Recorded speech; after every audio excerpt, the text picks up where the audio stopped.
Hello my lovelies, my name is Stephanie Lynnette and welcome back to my YouTube channel. I am a trans woman who makes YouTube videos over in this very kind of gay corner of the internet. And today's video is one that I was not anticipating to post and is probably to most of you an exercise in narcissism and self-congratulatory behaviour. But I am making this video because I won a National Student Pride Award.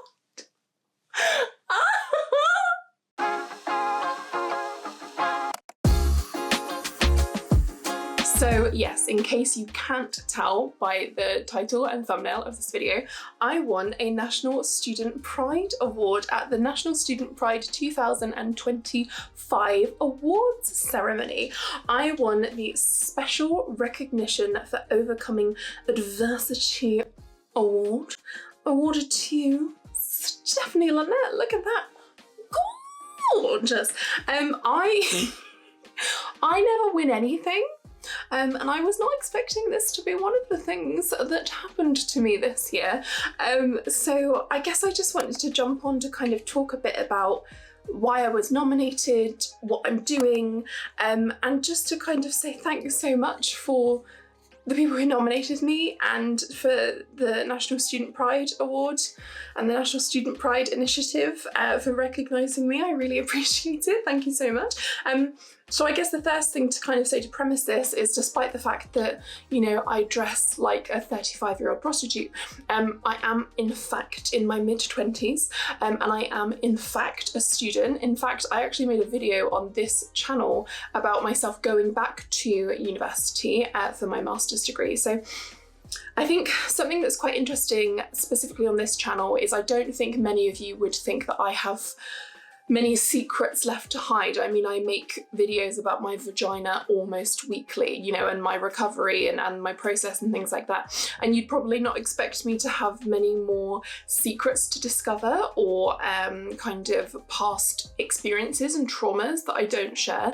But essentially, so when I was a student, the first time around, when I was a bachelor's student, which was years ago now, I was actually living stealth as a trans woman for years. And whilst living stealth as a trans woman, I placed my faith in the wrong person and was subsequently outed in my second year of university and became the victim of verbal, physical and sexual assault on campus. And it is a part of my life that up until recently I have associated a huge amount of shame with, because my decision making at the time led me to, you know, up until being outed, I was a kind of model student. I was a participant in the student union activities. I was a founder of a networking society. My coursework was of very high quality.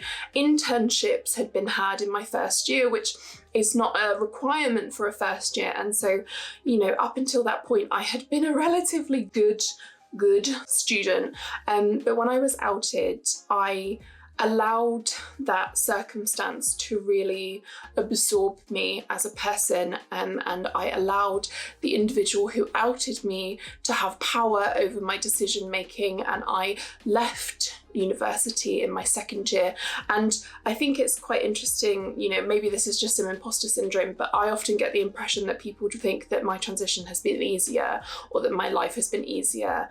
And, you know, I grew up either homeless or on a council estate. You know, my voice is the result of elocution lessons that I paid for. It's not my upbringing. I don't come from the type of socioeconomic background where opportunities and privileges are readily afforded to you. Obviously, I have privilege because I'm a white person, because I'm a passing person, but I think that something, you know, the version of myself that I am today is a very manufactured version of myself. It's taken me years and years to perfect being Stephanie and being myself and living in that truth.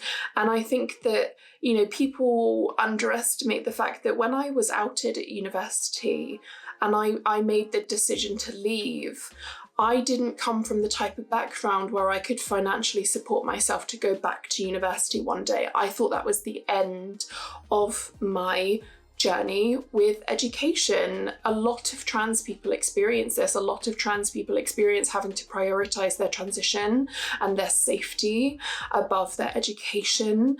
And so for myself, I never thought I would go back to university, and then eventually when I did, it was only as the result of some amazing people at the university that I had originally attended who reached out to me as a potential alumni, and I spoke about how uncomfortable I was being considered an alumni because I didn't graduate and because I dropped out and because I allowed that kind of shame to really guide quite a specific point in my life. And so we had several conversations back and forth, and then they invited me back to do my master's to kind of take a chip off my shoulder. And if you want to find out more about, you know, what it's in and things like that, then I'll link it just above. But having the opportunity to go back and finish my higher education is something that I did not take lightly, because it is an opportunity that otherwise would not have been afforded to me unless I had saved for many, many years.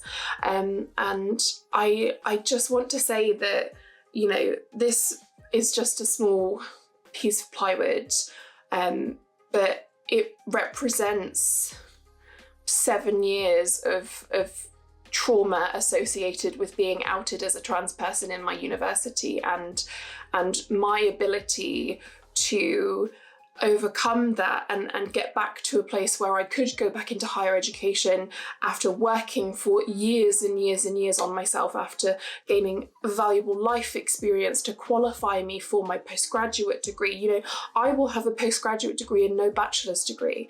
It is a very, very rare circumstance to find myself in, and I cannot stress, you know, this is a part of my life that I don't share a huge amount about on the internet. You know, becoming the victim of physical and verbal abuse is never going to be an easy topic for me to share, and the shame associated with the decision making, allowing that person's mentality behind outing me to rule so much of my life and to have disintegrated my relationships and my relationship towards education. And so I just want to say that this is, it's just, it means everything to me to be able to have been able to overcome my adversities and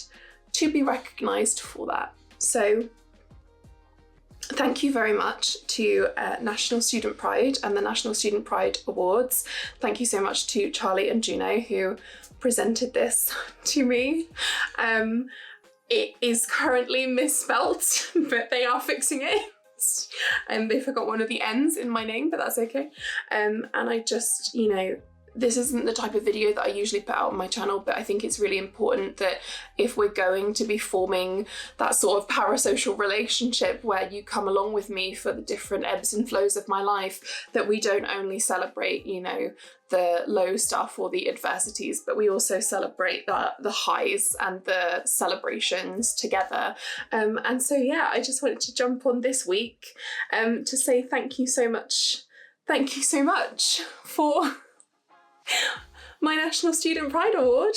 And I suppose now I am technically Stephanie Lynnette, award-winning trans advocate. Which is very nice. So I hope you're having a lovely day. It's probably not as lovely as mine, but I hope you're having a really nice day. I hope you're avoiding transphobia. And I will see you next week for another video. Bye! I wonder what it tastes like.